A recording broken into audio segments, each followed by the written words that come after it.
બનાસકાંઠાનું પ્રવેશદ્વાર પાલનપુર હવે એસટી પરિવહન ક્ષેત્રે વધુ આધુનિક બન્યું છે. રાજ્યના વાહન વ્યવહાર મંત્રી પ્રવીણ માળી અને ધારાસભ્ય અનિકેત ઠાકરે આજે 4,60,00,000ના ખર્ચે તૈયાર થયેલા નવનિર્મિત વર્કશોપનું લોકાર્પણ કર્યું છે. 15,000 ચોરસ મીટરથી વધુ વિસ્તારમાં ફેલાયેલા આ વર્કશોપમાં હવે એસટી બસોનું મેન્ટેનન્સ વધુ ઝડપી અને ગુણવત્તાયુક્ત બનશે. મંત્રી અને ધારાસભ્યએ માત્ર લોકાર્પણ જ નહીં પણ એસટીના ડ્રાઈવર કંડક્ટર ભાઈઓને માનભેર ભોજન પીરસીને એક પ્રેરણાદાયી ઉદાહરણ પૂરું પાડ્યું છે. પર્યાવરણ બચાવવા માટે અહીં વૃક્ષારોપણ પર કરવામાં આવ્યું. આ નવા પ્રોજેક્ટથી પાલનપુર ડેપોની કાર્યક્ષમતામાં મોટો વધારો થશે.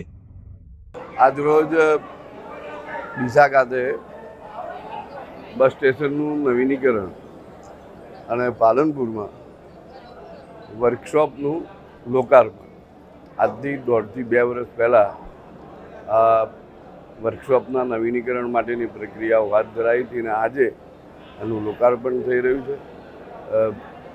આપણી વાહન વ્યવહાર નિગમની જે બસોનું ને બધાનું સમારકામ પહેલાં પણ અહીં જ થતું હતું, પરંતુ એકદમ આધુનિક રીતે અહીં બસોનું મેન્ટેનન્સ થાય એ માટેની તમામ પ્રકારની સુવિધાઓ અત્રે આ વર્કશોપની અંદર ઉપલબ્ધ કરાવવામાં આવી છે.